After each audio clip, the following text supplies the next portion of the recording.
Hallelujah. Praise the Lord, praise the Lord.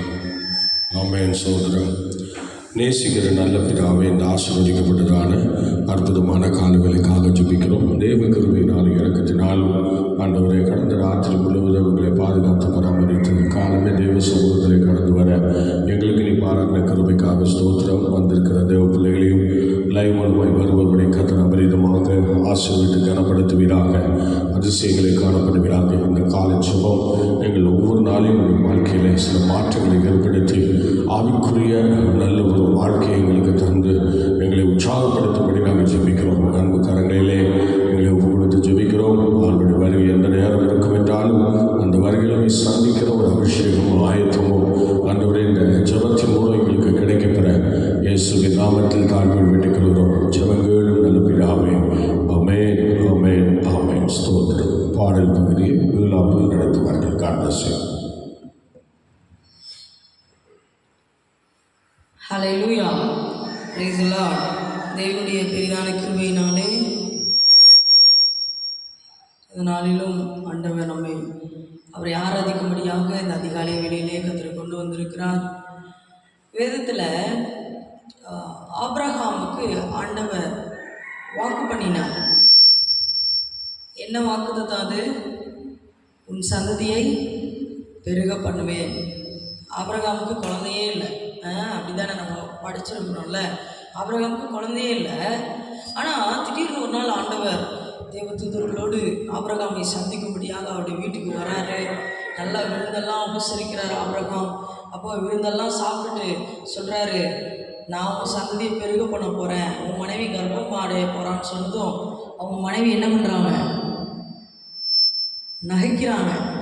உள்ளே இருந்துட்டு சிரிக்கிறாங்கன்னு நம்ம வேதத்தில் பார்த்தோம். அப்போது வயசு 100, ஆபிரகாமுக்கு வயசு 100, சாராளுக்கு 75. இது எப்படி குழந்தை எப்படி சாத்தியமாகுன்னு சொல்லி அவங்க சிரிக்கிறாங்க. ஆனால் ஆண்டவரால் முடியாதது. அவர் வாக்கு பண்ணினால் அதை என்ன பண்ண மாட்டார்? ஒருபோதும் மாற்றவே மாட்டார். அதுதான் நம்முடைய தேவன். அவர் வாக்குத்தத்தம் பண்ணுகிறவர். அவர் வாக்குத்தத்தம் பண்ணிட்டு நம்மளை பார்க்கறதுக்கும் வருவார். அவர் பார்க்க வந்துட்டு அதுக்கப்புறம் அதை செயல்படுத்த ஆரம்பிச்சுவார். சொல்லமா என்னோட சேர்ந்து சொன்னதை செய்வார், சொன்னதை செய்வார், செய்வதை சொல்வார், செய்யாத ஒன்றையுமே சொல்லவே மாட்டார்.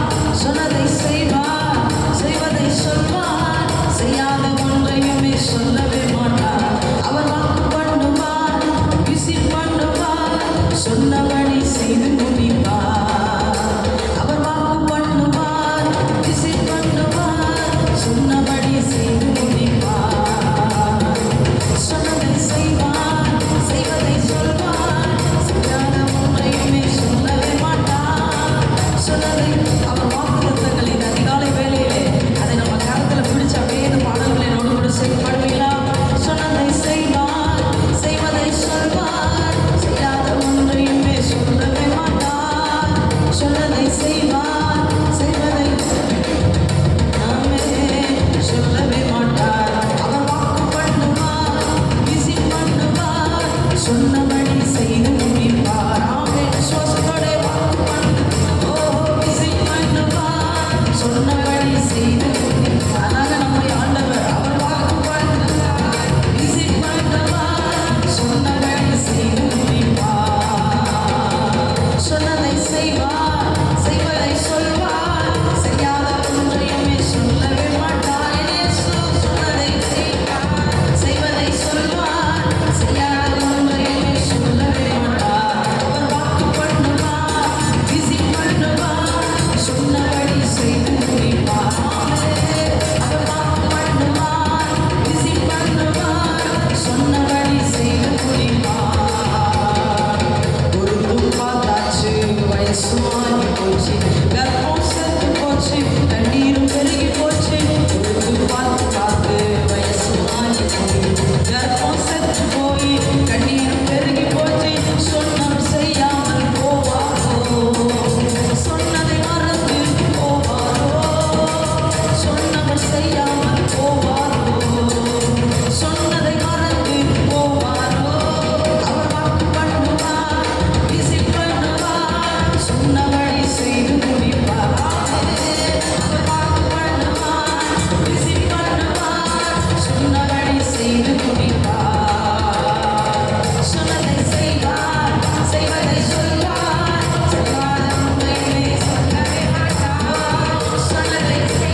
ஒரு வேத பகுதியை வாசித்து தேவனுடைய நாமத்தை மயப்படுத்துவோம். எப்பொழுதும் நீதிமொழிகளின் புஸ்தகம் 27ஆம் அதிகாரத்தை வாசிக்க கவனிக்கலாம். நாளைய தினத்தை குறித்து பெருமை பாராட்டாதே, ஒரு நாள் பிறப்பிப்பதை அறியாயே. உன் வாய் அல்ல, புறத்தியானே உன்னை புகழட்டும். உன் உதடு அல்ல, அந்நியனே உன்னை புகழட்டும். கல் கனமும் மணல் பாரமுமாய் இருக்கும். மூடனுடைய கோபமோ இவ்விரண்டிலும் பாரமாம். உக்கிரமும் கொடுமை உள்ளது, கோபம் நிஷ்டூரம் உள்ளது. பொறாமையும் என்றால் அதற்கு முன்னிற்கத்தக்கவன் யார்? மறைவான சிநேகத்தை பார்க்கிலும் வெளிப்படையான கடிந்து கொள்ளுதல் நல்லது. சிநேகிதன் அடிக்கும் அடிகள் உண்மையானவைகள், சத்துரு இடும் முத்தங்களோ வஞ்சனையுள்ளவைகள். திருப்தி அடைந்தவன் தேன் கூட்டையும் மிதிப்பான், பசி உள்ளவனுக்கோ கசப்பான பதார்த்தங்களும் தித்திப்பாயிருக்கும். தன் கூட்டை விட்டு அலைகிற குருவி எப்படி இருக்கிறதோ அப்படியே தன் ஸ்தானத்தை விட்டு அலைகிற மனுஷனும் இருக்கிறான். பரிமள தைலமும் சுகந்த தூபமும் இருதயத்தை களிப்பாக்குவது போல ஒருவனுடைய சிநேகிதன் உட்கருத்தான ஆலோசனையினால் பாராட்டும் இன்பமானது களிப்பாக்கும். உன் சிநேகிதனையும் உன் தகப்பனுடைய சிநேகிதனையும் விட்டுவிடாதே. உன் ஆபத்து காலத்தில் உன் சகோதரனுடைய வீட்டிற்கு போகாதே. தூரத்தில் உள்ள சகோதரனிலும் சமீபத்தில் உள்ள அயலானை வாசி. அல்லேலூயா. ஆண்டவருடைய நாமம் மகிமைப்படுவதாக. இந்த அருமையான வேளையிலே நீதிமொழிகள் புஸ்தகத்தை நாம் வாசித்து 27ஆம் அதிகாரம் 27 வசனங்கள் இருக்கிறது. ஆனால் இப்பொழுது நான் ஒரே ஒரு வசனம், 7ஆம் வசனம் படிங்கள். திருப்தி அடைந்தவன் தேன் கூட்டையும் மிதிப்பான், பசி உள்ளவனுக்கோ கசப்பான பதார்த்தங்களும் தித்திப்பாய் இருக்கும். அருமையான தெய்வ ஜனமே, திருப்தி அடைந்தவன் தேன் கூட்டையும் மிதிப்பான் என்று சொல்லுகிறார். நீங்கள் காய்கறி விற்கிற இடத்துல போய் பார்த்தீங்கன்னா, ஸ்தோத்திரம், அந்த காய்கறி விற்கிற இடத்துல ஒரு காட்சியை பார்ப்போம். கண்டாப்புனா கண்ட காய்கறிகள் கண்ட இடத்துல கிடக்கும், எல்லாம் வீசிட்டு போவான். ஏன்னா அவன் வியாபாரி. பார்த்தீங்களா, அவங்க யாரு? வியாபாரியாக இருக்கிறாங்க. அதனால் அவங்க அந்த அல்லேலூயா வியாபாரியாக இருக்கிறதுனால அந்த காய்கறிலாம் மிதிச்சுட்டு அப்படி கண்டப்புனா போவாங்க, கண்ட இடத்துல கிடக்கும். அதை குறித்து அவங்களுக்கு ஒரு கவலையே இருக்காது. ஆனால் அருமையான தெய்வம் பாருங்கள், அதில் என்ன ஆகுன்னா அவங்களுக்கு ஒரு திருப்தி. அவங்க என்ன வியாபாரி, மொத்த வியாபாரம்னு அவங்க பண்ணிகிட்டு இருக்கிறாங்க. அதனால் இப்போ அந்த சூழ்நிலையை பார்க்கும்போது அது மிகவும் நமக்கு கஷ்டமாக இருக்கும். அவங்களுடைய கூட சரி பண்ண மாட்டேங்கிறாங்க, என்ன பண்ண தெரியல. அல்லேலூயா, ஸ்தோத்திரம், அல்லேலூயா.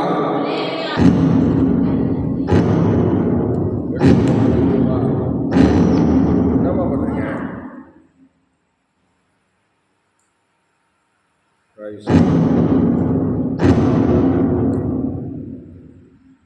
ஹல்லேலூயா, ஹல்லேலூயா, ஸ்தோத்திரம், ஸ்தோத்திரம்.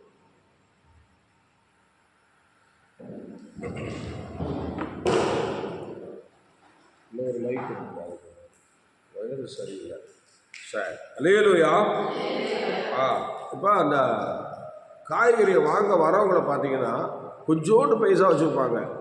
ஒரு 50 ரூபா எடுத்துகிட்டு வந்து இன்றைக்கி நம்ம குடும்பத்துக்கு தேவையான காய்கறிலாம் வாங்கலான்னு சொல்லிட்டு ஒவ்வொரு காய்கறியும் பார்த்திங்கன்னா ரொம்ப கனமாக பார்ப்பாங்க. ஆனால் அது விற்கிறவருக்கு அது ஒரு பொருட்டே கிடையாது. அது ஒன்று கிடக்கும், இங்கே கிடக்கும், அங்கே கிடக்கும். அது அவங்கெல்லாம் அந்த வியாபாரத்தில் திருப்தி அடைந்தவர்கள். ஆனால் வாங்க போகிறவர்கள் கொஞ்சோண்டு அவங்களுக்கு அந்த பைசாக்கள் இருந்தாலும் அந்த கொஞ்சம் பைசாவை என்ன பண்ணுறாங்க, அதை வச்சு அவங்க மேற்கொள்கிறார்கள். தங்களுடைய வாழ்க்கையை துவங்குகிறார்கள், தங்களுடைய பிரயாசத்தை வெளிப்படுத்துகிறார்கள்.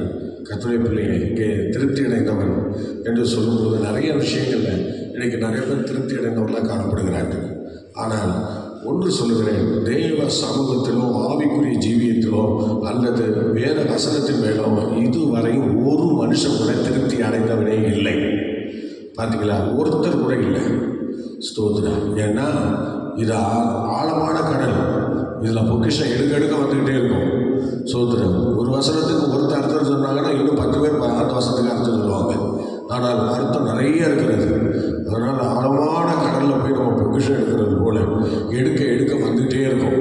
அதனால் கடவுளுடைய சமூகத்தில் யாருமே இதுவரைக்கும் வந்து திருப்தி அடைந்ததாக இல்லை.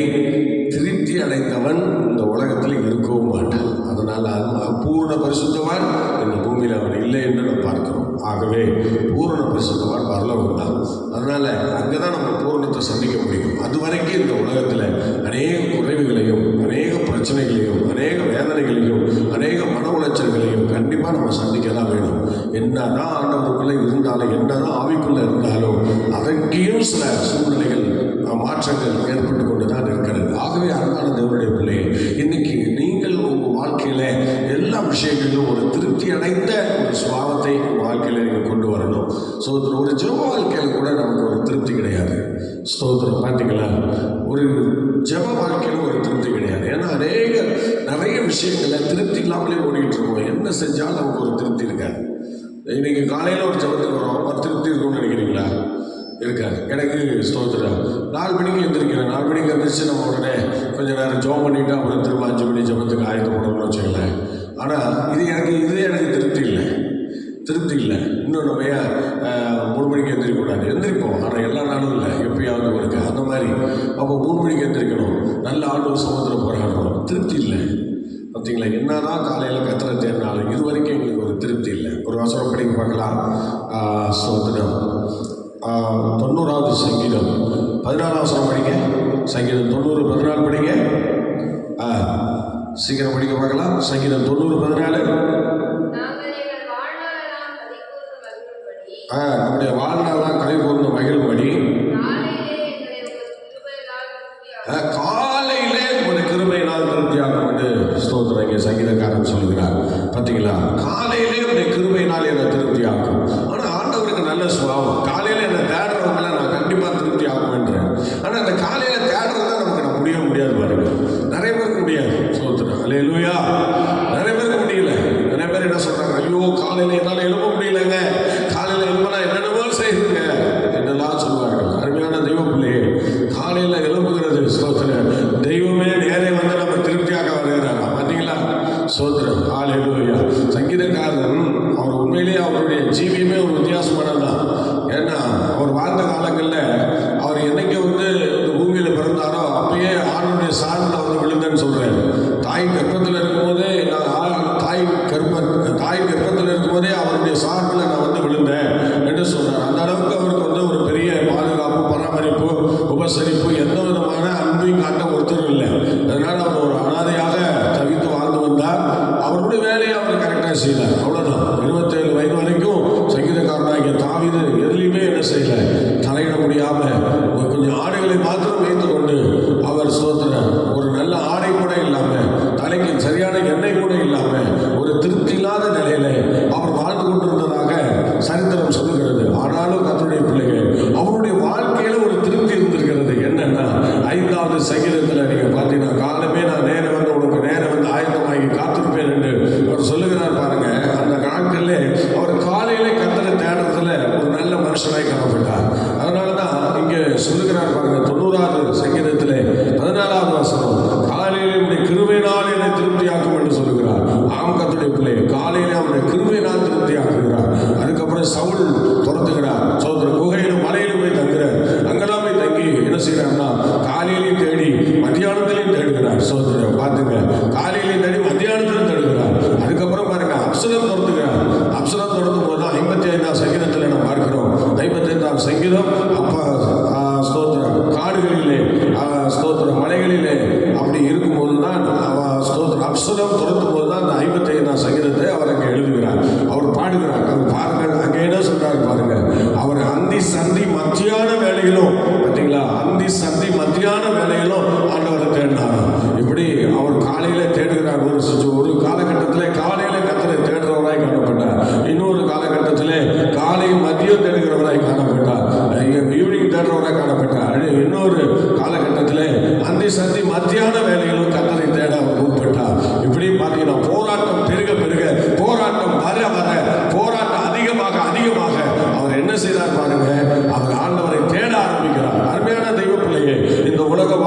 உங்களுக்கு எனக்கு போராட்டம் இல்லைன்னு சொல்ல முடியாது.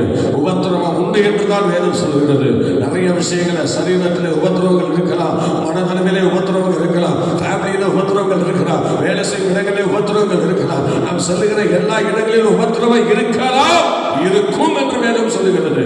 ஆனாலும் நான் உலகத்தை ஜெயித்தேன் என்று சொல்லுகிறார். கர்த்தருடைய பிள்ளைகள், இந்த உபத்திரவத்தை மேற்கொள்வதற்கு தான் அதிகாலையில கர்த்தரை தேடணும், காலை இரவுல ஆண்டவரை தேடணும், அந்தி சந்தி மத்தியான வேளையில கர்த்தரை தேடணும். பார்த்தீங்களா? அந்தி சாந்தி மத்தியான வேலைன்னா சோதனம் எப்படிங்க?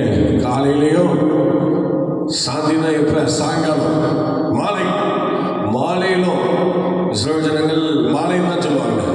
மாலையிலிருந்து அடுத்த நாள் ஆரம்பிக்குது. அதனால இந்த மாலை அந்தி சந்தி மத்தியான வேலை, காலையும் மாலையும் கலிகூற பண்ணுகிறேன் என்று சொல்கிறார். பார்த்தீங்களா? சங்கீதக்காரர் அல்வர் தான். ஆகவே எனக்கு அன்பானவர்களுடைய பிள்ளை, அவர் காலையும் மாலை கலிகூற பண்ணி கொண்டிருந்தார்.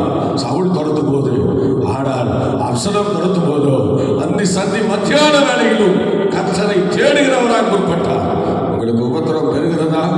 மேல மேல உபத்திரவம் வந்துட்டு இருக்கா? ஆனால் உபத்திரவத்தை கண்டு ஓடாதீங்க, உபத்திரவத்தை கண்டு பயப்படாதீங்க. ஒன்று சொல்லுங்க, எதிர்த்து நில்லுங்க. அப்பொழுது அவன் உங்களை விட்டு ஓடி போவான். எந்த இடத்திலிருந்து நமக்கு உபத்திரம் வருகிறதோ அந்த இடத்துல அப்படி திரும்பி பார்த்து நில்லுங்க. இயேசுவின் நாமத்துல நில்லுங்க, அவருடைய பேர்ல நில்லுங்க. மாறிடும். வேதம் தெளிவாய் சொல்கிறது. விசுவாசத்தில் உறுதியாக இருந்து, காலை ஜபங்களிலே உறுதியாக இருந்து அவனுக்கு எதிர்த்து நில்லுங்கள். அப்பொழுது அவன் உங்களை விட்டு ஓடியே போயிடுவான். ஹல்லேலூயா, ஓடியே போயிடுவான். ஆம் கர்த்தருடைய பிள்ளையே, காலையில் கர்த்தரை தேடுறத அலட்சியப்படுத்திடாதீங்க. முடிஞ்ச வரைக்கும் தேடுங்க. பேரண்ட்ஸ் எழுப்பி விடுங்க, குடும்பத்தில் பிள்ளைகளை எழுப்புங்க. ஒரு கேடு வராது நமக்கு. பைபிள் சொல்லுது பார்த்தீங்களா? நீதிமானுக்கு ஒரு கேடு வராது. ஸ்தோத்திரம். விஷயம் தெரியுமா? யூதர்கள் காலையில் கர்த்தரை தேடுறதுல ரொம்ப வித்தியாசமானவங்க. ஸ்தோத்திரம். அவங்க ஆண்டவரை தேடுற விஷயத்தில் ரொம்ப ஆண்டவருக்கு முக்கியத்துவம் கொடுப்பாங்க. ஸ்தோத்திரம். பயங்கரமாக கொடுப்பாங்க. ஸ்தோத்திரம். நீங்கள் நியாயப்பிரமாண புஸ்தகங்களில் பார்க்கும்போது ஸ்தோத்திரம், விரவு கூட பொறுக்க போக முடியாது. விரவு பொறுக்க போனாலும் அவனை கொண்டு போடுறான்னு சொல்லிட்டாரு. பார்த்தீங்களா? கொண்டே போட்டுருவாங்க. இன்னை வரைக்கும் அந்த கல்வியல் இருக்கிறது. பார்த்தீங்களா? விரவு பொறுக்க போடுறவனை கூட அவனுக்கு விடலை. ஸ்தோத்திரம். அப்படி தேவ சமூகம் என்றால் எல்லாரும் பயபக்தியாக வரக்கூடிய ஒரு சூழ்நிலை தான் யூதர்கள் மத்தியிலே காணப்படுகிறது. அதனால் எனக்கு அன்பானவர்களே, தேவ சமூகத்தை அலட்சியம் பண்ணக்கூடாது. காலையில் கர்த்தரை தேடுங்க. ஸ்தோத்திரம். பக்கத்தில் சபை ஆராதனை அந்த சபையில் போய் ஜெபம் பண்ணுங்க. இல்லையா? ஸ்தோத்திரம். சில பேர் சபையில் பிரச்சனை இருக்கும், அக்கம் பக்கத்தில் ஏதாவது சொல்லுவாங்கன்னு சொல்லிட்டு ஸ்தோத்திரம் ஏதாவது சொல்லுவாங்க. அதனால் சபையில் வைக்க மாட்டாங்க. அதனால் வீடுகளில் இருக்கிறவங்க வீடுகளில் போய் ஜெபம் பண்ணுங்க. நிச்சயமாய் சொல்கிறேன், ஜெபத்தை விடாதிருங்கள். ஸ்தோத்திரம். ஹல்லேலூயா. எல்லாரும் காலையில் கர்த்தரை தேடுறாங்க. ஸ்தோத்திரம். என்ன நம்ம கொஞ்சம் அதிகமாக தேடுறோம், அவ்வளோதான். எல்லாரும் 1/4 மணி நேரம் 10 நிமிஷம் தேடுவாங்க, நம்ம 1 மணி நேரம் தேடுறோம், அவ்வளோதான். கண்டிப்பாக நம்ம தேடுதலுக்கு பலன் உண்டு. ஆகவே காலையில் ஆண்டவரை தேடுகிறதிலே நீங்கள் ஸ்தோத்திரம் கண்டிப்பாக தேவ சமூகத்திலே உறுதியாக இருங்கள். நிச்சயமாக ஆண்டவர் நம்முடைய வாழ்க்கையிலே நம்முடைய பிள்ளைகள் மத்தியிலே பெரிய காலத்தில் பெரிய காரியங்களை கற்று செய்வார். அந்த ஒரு வசனத்தை நீங்கள் படிங்க. சங்கீதம் 81:16. ஸ்தோத்திரம். 81:16 வாசிங்க, படிக்க பார்க்கலாம்.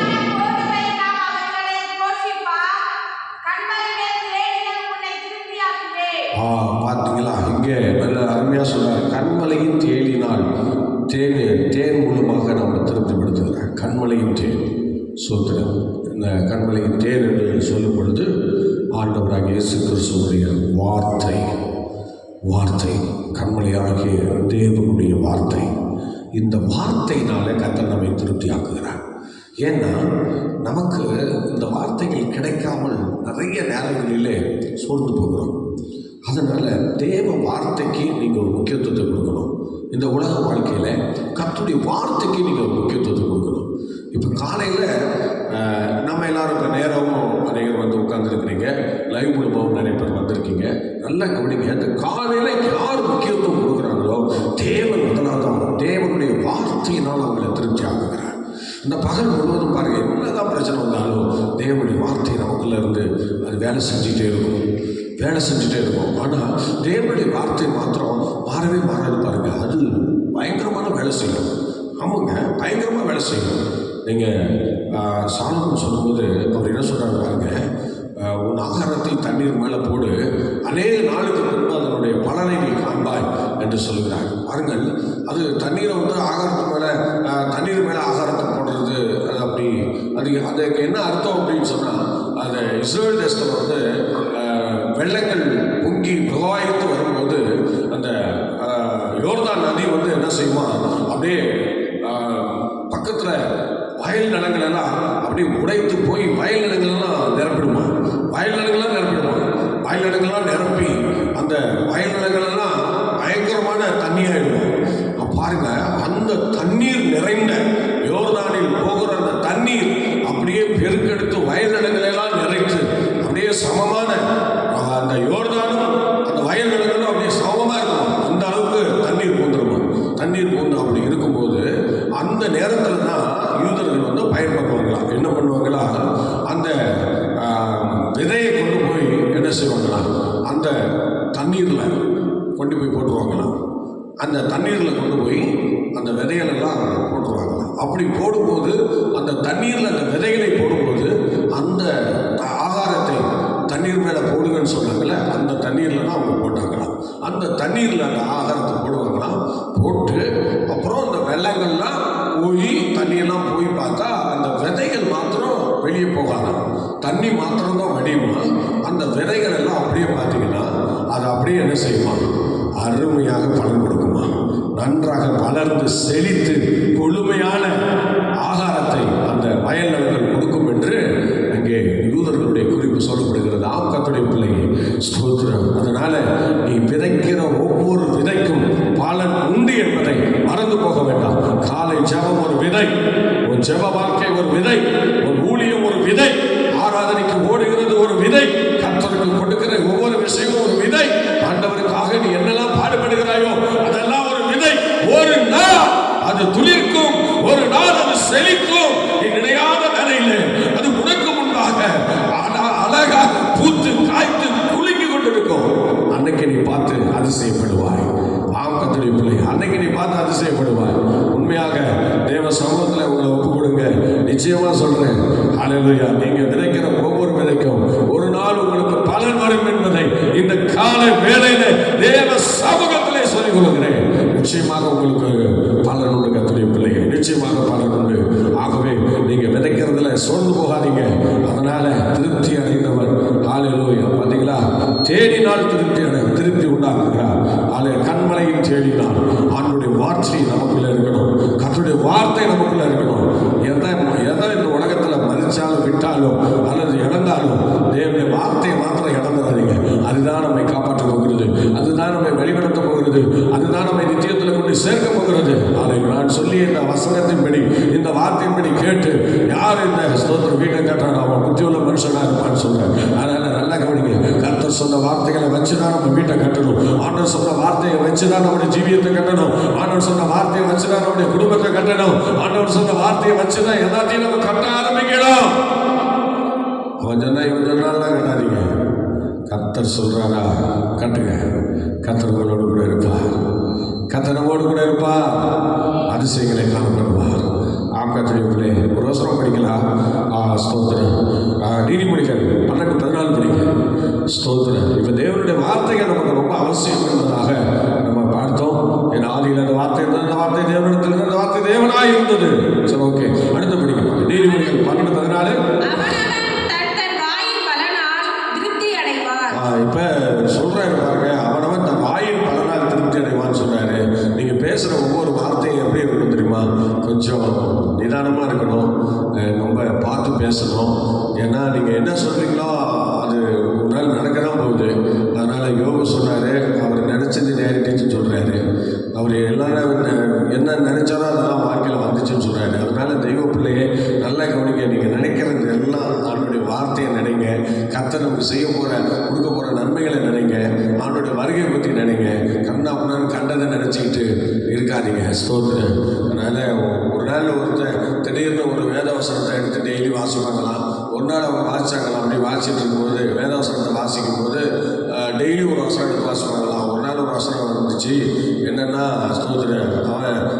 வசனம் எடுத்து அப்படியே பைபிள் எடுத்தோன்னா ஒரு வசனத்தை பார்ப்பானா, அந்த வசனம் நல்ல அருமையாக தான் வந்துச்சு. தினமும் திடீர்னு ஒரு நாள் வந்து நீ செய்ய வேண்டியதை சீக்கிரமாக போய் செய்யணும் வந்தது பார்த்தீங்களா. நீ செய்ய வேண்டியதை சீக்கிரமாக போய் செய்யணும் யூதாஸுக்கு ஆர்டர் சொன்னார் பார்த்தீங்களா.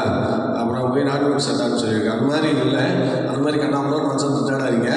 நேற்று தினத்தில் கூட ஒரு பிசாசு பிடித்த ஒரு பிள்ளையை கொண்டு வந்திருந்தாங்க. அதுக்காக ஜெபம் பண்ணி அந்த பிள்ளைக்கு ஆலோசனை சொன்னோம். பைபிளை கையில் கொடுத்தவங்க, பாப்பா தினமும் நீ என்ன பண்ணணும், பைபிளை படிக்கணும். டெய்லி ஒரு வசனம் எடுக்காதுன்னு சொன்னேன். டெய்லி ஒரு வசனம் எடுக்காத, அதில் கண்ணா முன்னாடி தான் வந்துடும். அதனால டெய்லி ஒரு அதிகாரம் படி, 2 அதிகாரம் படின்னு சொல்லி அந்த பிள்ளைக்கு அந்த தினத்தை கையில் கொடுத்தேன். அருமையான தெய்வ பிள்ளையை நல்லா யோசிச்சு பாருங்கள். சும்மா கண்ணா முன்னாடி அதை இதெல்லாம் நம்ம நினைக்கக்கூடாது, அதை இதை பேசக்கூடாது, அறிக்கை பண்ணக்கூடாது. நான் என்ன பேசுகிறோமோ அது கண்டிப்பாக ஒரு நாள் அது நடக்க தான் போகுது. அது நல்லதே பேசுங்க, வேதவசனத்தை பேசுங்க, கர்த்தர் சொன்னதை பேசுங்க. மற்றவங்களை பார்க்கும்போது அவிசுவாசமாக பேசாதீங்க.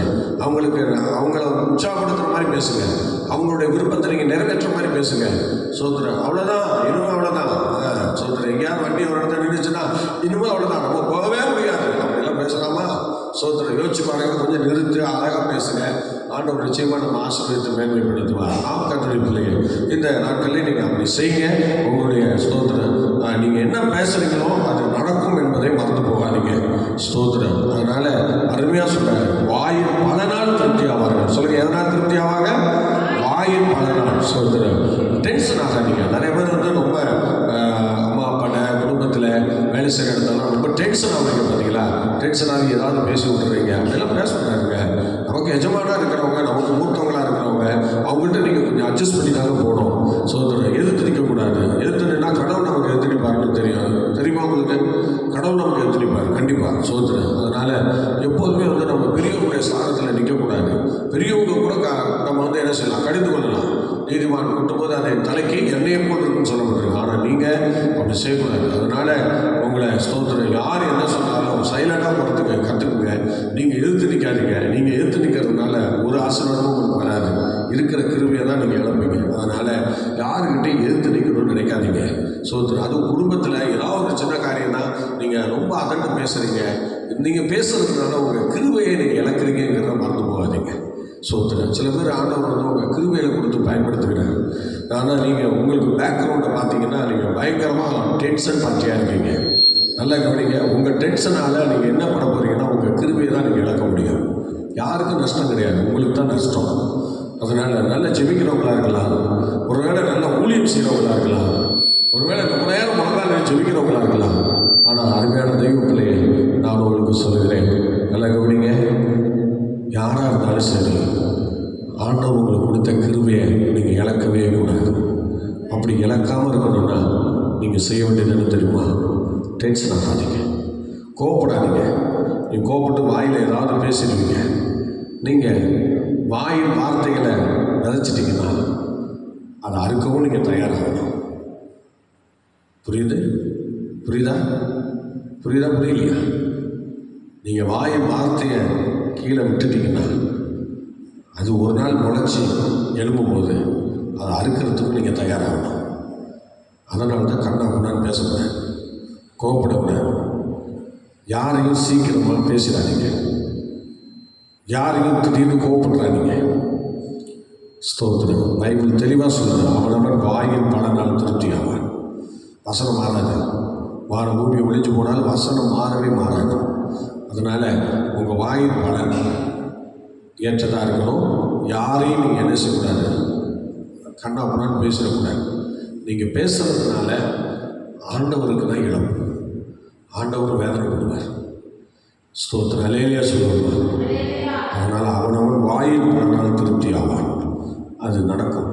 அதனால தான் சொல்கிறேன், நல்லா ஜெபிக்கிற தோப்பிள்ளைங்க இருக்கீங்க, நல்லா ஆராதிக்கிற தோப்பிள்ளைங்க இருக்கீங்க, நல்ல கற்றுக்கிறவங்களும் இருக்கீங்க, ஆண்டவரோடு நிறைய விஷயத்தில் இணைந்தவங்க இருக்கிறீங்க. ஆனால் உங்கள் கோபம் அது உங்களுக்கு விரோதமாக வேலை செய்யாதபடி பார்த்துக்கோங்க. அதனால் எந்த இடத்துலையும் கொஞ்சம் தாழ்மையை தளித்து கொள்ளுங்கள்.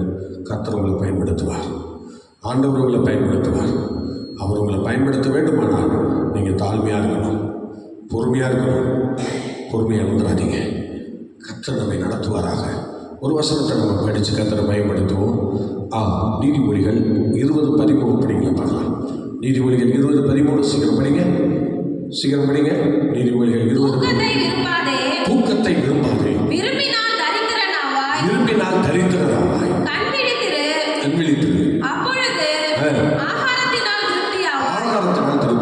பார்த்தீங்களா? கண் விழித்துட்டு நீ ஆகாரத்தினால் திருப்தி ஆகுன்னு சொல்கிறேன். தூக்கத்தை விரும்பக்கூடாது. இன்றைக்கி அநேக தேவ பிள்ளைகள் பகலில் நல்லா தூங்குறீங்க, வீட்டில் இரவுலையும் தூங்குறீங்க, காலையிலே எழுப்ப மாட்டீங்க. இப்படிலாம் பயங்கரமான ஒரு சத்துரு உங்களை கட்டி வச்சிருக்கலாம். அதனால் நீங்கள் பகலில் தூங்குனீங்கன்னா அது தூக்கத்தை மேக்ஸிமம் எடுப்பது நல்லது. நாங்கள் எத்தனை இரவு ஜெபம் பண்ணாலும், எத்தனை நாள் கண்டுபிடிச்சாலும் பகலில் மேக்ஸிமம் எங்களுக்கு தூக்கம் வராது. அப்படியே வந்தால் ஒரு கோழி தூக்கம் வரும், அவ்வளோதான். அதுக்கப்புறம் நான் நீண்ட நேரம் தூங்கிட்டோம்னா சொல்ல முடியாது. ஸ்தோத்திரம். அப்படி ஒரு நேர உடல்நிலை சரியில்லாத பட்சத்தில் அப்படி இருக்குமே தவிர, அருமையான தெய்வ பிள்ளை எத்தனையோ நாள் கண்டுபிடிச்சிருக்கிறோம். இந்த நாட்களில் எத்தனையோ நாள் கண்டுபிடிச்சிருக்கிறோம். ஆனால் கரெக்டாக எங்கள் 4 மணிக்கு எழுந்திரிச்சிங்க அவனுடைய வேலையை செய்ய ஆரம்பிச்சிடுவோம். 5 மணி ஜபத்துக்கு வந்துடுவோம். ஆகவே எனக்கு அன்பான தேவனுடைய பிள்ளையை கண் விழித்திரு ஆகாரத்தினால் திருப்தியாவாயின்னு சொல்லி ஏதோ ஜபத்துக்கு மாத்திரம் கண் விழித்திருக்கிற அனுபவம் இல்லை. நீங்கள் எல்லாவற்றிலும் விழிப்பாக இருக்கணும். எல்லாவற்றிலும் உங்கள் ஜெப வாழ்க்கையில் எதையுமே நீங்கள் இழக்கக்கூடாது. ஜெபத்தை இழக்கக்கூடாது. ஹல்லேலூயா. என்னென்ன ஜெபம்லாம் நீங்கள் பண்ணிக்கிட்டு இருக்கீங்களோ அந்த ஜெபத்தெல்லாம் நீங்கள் விடவே கூடாது. அந்தந்த ஜெபத்தை நீங்கள் பிடிச்சிக்கணும். நாளுக்கு நாள் நீங்கள் வளரணுமே தவிர நீங்கள் அந்த ஜெபங்களை விடக்கூடாது. ஜெபத்தை விட்டுட்டீங்கன்னா திரும்ப அதை வாங்க முடியாது. பார்த்தீங்களா? வாங்க முடியாது. அந்த இழந்த ஆசீர்வாதத்தை நீங்கள் பிடிக்கவே முடியாது சில நேரங்களில். அருமையான தெய்வ பிள்ளைங்க, ஸ்தோத்திரம். இதெல்லாம் நாங்கள் ஊழிய ஆரம்பத்தில் இருந்து காலையில் ஆண்டவரை தேடுற அனுபவம் எங்களுக்கு ஒரு பழகினதாக போச்சு. அதனால் கண்டிப்பாக நாங்கள் 4 மணி ஆனாலே அந்த ஜெபத்துக்கு நேரம் நாங்கள் தள்ளப்படுவோம். ஆகவே அந்த நிலைமை நமக்கு வந்துருச்சு. அதனால் அது இன்றைக்கி தேவாலயத்தில் அந்த ஜெபம் ஒவ்வொரு ஸ்தோத்திர நாளும் சிறப்பாக நடந்து கொண்டிருக்கிறது. நீங்கள் அறிய வேண்டிய ஒருவர் என்கிற ஜெபத்தின் மூலமாக இன்றைக்கி நிறைய பேர் ஆசீர்வதிக்கப்பட்டிருக்கிறாங்க. ஏராளமான மக்கள் பார்த்து கொண்டிருக்கிறார்கள். அதனால் அவங்க பார்க்கும்போது இப்போ கூட தஞ்சாவூர் ஒய்எம்சி மீட்டிங்கில் நாங்கள் செய்தி கொடுக்க போயிருந்தேன். அப்போ கூட பாப்பா தான் அங்கே ஆராதனை செய்தால் அங்கே ஒரு மதிப்புக்குரிய ஒரு மனுஷன், தேவ மனுஷன், 30 ஆண்டுகளாக ஒய்எம்சியில் நல்ல ஒரு பேர் பெற்ற ஒரு மனிதன் இருந்தார். அவர் சொன்னார், பாஸ்டர் உங்களை இன்றைக்கி தான் பார்க்குறேன், நீங்கள் அறிய வேண்டிய ஒருவர், உங்களை தினமும் காலையில் பார்த்துட்ருக்கேன், அது எனக்கு ரொம்ப திருப்தியாக இருக்குது என்று சொல்லி சந்தோஷப்பட்டார். ஸ்தோத்திரம். ஏதோ சொல்லி விட்டுருவார் பார்த்தா அடுத்தடுத்து ப்ரோக்ராம்ஸுக்கு ஒரு நேரம் கிடைக்கும் போல இதே சொல்லிக்கிட்டு இருந்தார். ரொம்ப அவர் வாழ்க்கையில் நிறைய மாற்றங்களை அந்த நீங்கள் அறிய வேண்டிய ஒருவர் இந்த காலேஜ் ஜெபம் ஏற்படுத்தியிருக்கிறதாக சொல்கிறார். அது வயதானவர், ரொம்ப வயசு இருக்கும், எப்படி இருந்தாலும் ஒரு 80 வயசுக்கு மேலே இருக்கும். அப்படிப்பட்ட ஒரு மனுஷன் ஆண்டவர் அவனுக்கு அதை ஆசீர்வாதமாய் மாற்றி கொடுத்துருக்கிறார். கர்த்தருடைய பிள்ளைங்க, ஆண்டவருடைய வார்த்தைக்கு நீங்கள் ஒப்பு கொடுங்க. நிச்சயமாக சொல்கிறேன், ஆண்டவர் நமக்குள்ளே பெரிய காரியங்களை அவர் செய்வார். ஹல்லேலூயா. அதனால் நீங்கள் தேவ வார்த்தைகளை கேட்கறதில்ல, ஆண்டவருடைய வசனத்துக்கு காத்திருக்கிறதில்ல, நீங்கள் விழிப்புள்ளவங்களாக இருக்கணும். உங்கள் ஜெப வாழ்க்கையில் விழிப்புள்ளவங்களாக இருங்க. உங்கள் பரிசுத்த வாழ்க்கையில் விழிப்புள்ளவர்களாக இருங்க. எல்லா சூழ்நிலையிலும் நீங்கள் விழிப்புள்ளவர்களாக இருந்தீங்கன்னா கர்த்தர் உங்கள் ஆகாரத்தினால் திருப்தியாக்கக்கூடியவராய், வசனத்தினால் திருப்தியாக்கக்கூடியவராய், அவருடைய ஆசீர்வாதங்களால் திருப்தியாக்கக்கூடியவராக இருக்கிறார். அதனால் இந்த கால வேளையில் நம்ம எல்லாரும் கொடுப்போமா? எல்லாரும் ஜெபிக்கலாமா? எல்லாரும் இப்போ நம்ம தலைவரைக்கு ஜெபிக்க போகிறோம். எல்லாரும் கண்களை கொடுக்க பார்க்கலாம். சோதனம் சோதனம் சோதனம். கடைசி ஒரு வசனம் படிப்போம். நீதிமொழிகள் 14 படிக்கல. நீதிமொழிகள் 14 சீக்கிரம் படிக்க பார்க்கலாம். ஹல்லேலூயா. அதில் சொல்கிறார், வாசிக்க பார்க்கலாம். ஞானமுள்ளவன் பயந்து தீமைக்கு விலகுகிறார், மதியீனனோ மூர்க்கம் கொண்டு துணிகரமாய் இருக்கிறார். இல்லை, அதில் ஒரு வசனம் இருக்கு, நல்லவன் தன்னில் தான் திருப்தி அடைவான் என்று இருக்கிறது. நல்லா கவனிங்க. நல்லவன் இருதயம் உள்ளவன் தன் வழிகளிலேயும், நல்ல மனுஷனோ தன்னிலே தானும் திருப்தி அடைவான். நல்ல மனுஷன் தன்னிலே தான் திருப்தி அடைவான். நல்லா கவனிங்க. ஸ்தேவா நல்ல மனுஷன் சொல்லப்பட்டிருக்கிறது. ஸ்தேவா நல்ல மனுஷன் என்று சொல்லப்பட்டிருக்கிறது. அடுத்தது பாருங்கள், பர்னபா நல்லவன் என்று பெயர் பெற்றிருக்கிறான். இயேசு கிறிஸ்துவை எல்லாம் நல்லவன் சொல்லுவார் என்று சொன்னாங்க. இந்த மாதிரி ஸ்தோத்திரம். நல்ல மனுஷனுடைய நடை கர்த்தரால் உறுதிப்படும். அல்லேலூயா. நல்ல மனுஷனுடைய நடை கர்த்தரால் உறுதிப்படும். கண்டிப்பாக சொல்கிறேன். அல்லேலூயா. நீங்கள் நல்ல காரியங்களை செய்யக்கூடியவர்களாக நல்லவன் இருக்கிற அந்த லிஸ்ட்டில் நீங்கள் நாளைக்கு இருக்க கர்த்தர் விரும்புகிறார். உங்களை ஆண்டவர் திருப்திப்படுத்துவதாக சொல்கிறார். நிச்சயமாக திருப்திப்படுத்துவார். நீங்கள் எங்கெல்லாம் திருப்தி இல்லாமல் உங்கள் சூழல் இருக்கிறதோ அந்த இடத்துலலாம் நீங்கள் நல்லவராக செயல்படும் போது உங்களை திருப்திப்படுத்தக்கூடியவராய் கர்த்தர் இருக்கிறார். நிச்சயமாக அவரை திருப்திப்படுத்துவார். கர்த்தர் நம்மை ஆசீர்வதிப்பார். இப்பொழுது நம்ம ஜெபிக்கலாமா? ஹல்லேலூயா. எல்லாரும் தலைவனுக்கும் ஹல்லேலூயா, ஹல்லேலூயா, ஹல்லேலூயா. சோதரம் சோதரம் சோதரம்.